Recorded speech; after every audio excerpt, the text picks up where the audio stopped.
આજે Dudhsagar ડેરીની board meeting હતી, જે સામાન્ય રીતે દર મહિને યોજાતી હોય છે અને આગલા મહિનામાં જે પણ કામગીરી થઈ હોય એની સમીક્ષા થતી હોય છે.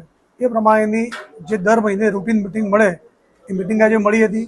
મિટિંગ શરૂ થઈ એ પછી તરત જ વાઇસ ચેરમેન યોગેશભાઈએ અમુક પ્રશ્નો ઉઠાવેલા, એ લેખિતમાં લઈને આવેલા હતા.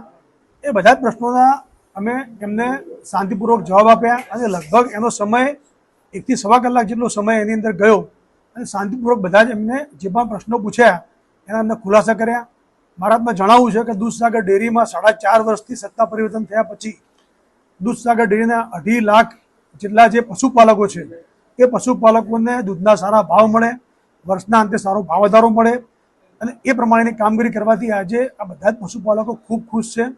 દૂધસાગર ડેરીની ખરીદ પદ્ધતિ હોય કે બીજી બધી પદ્ધતિની દરેકની અંદર પારદર્શકતા અને કરકસર સાથે કામ કરી રહ્યા છે. એનું સારું પરિણામ પણ એ બેલેન્સ શીટની અંદર જોવા મળે છે અને એટલા જ માટે બધા પશુપાલકો ખૂબ ખુશ છે અને એના કારણે દૂધ પણ અમારું વધ્યું છે.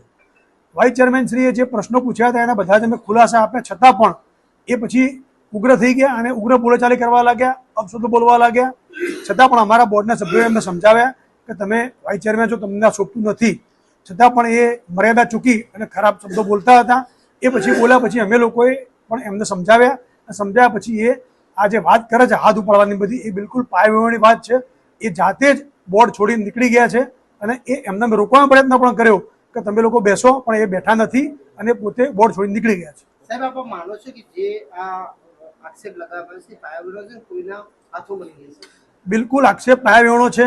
તમે અમારા ડિરેક્ટરોને પૂછી શકો છો. આજે સવારે આવ્યા બોર્ડ મિટિંગના પહેલાં પણ અમારા ડિરેક્ટરોને કહેતા હતા કે આજે અમારા બોર્ડમાં ઝઘડો કરવાનો છે અને એ વાત તમે અમારા ડિરેક્ટરને પૂછી શકો છો, એ તમને સાચો જવાબ આપશે. એટલે કોઈ પણ જાતના બળદેલા સાથે આવ્યા હતા અને એમને કોઈ પણ રીતે વાતાવરણ ગળવું હતું એટલા માટે આવ્યા હતા. આપ બધા જાણો છો કે આ વર્ષ ચૂંટણીનું વર્ષ છે એટલે અલગ પ્રકારના એજન્ડા સાથે આવેલા હતા, પણ એ જે એમને ઝઘડો કરવો હતો અને વાતાવરણ ગળવું હતું, અમે અમારી રીતે સંયમ રાખી સમજાવવાનો પ્રયત્ન કર્યો, પણ છતાં પણ એ બોર્ડ છોડી નીકળી ગયા છે. સાહેબ, આપની સાથે ચૂંટાયેલા હતા આપ અને આપની સાથે રહેલા હતા, આપ માનો છો કોઈનો હાથો બનવા જઈ રહ્યા છે?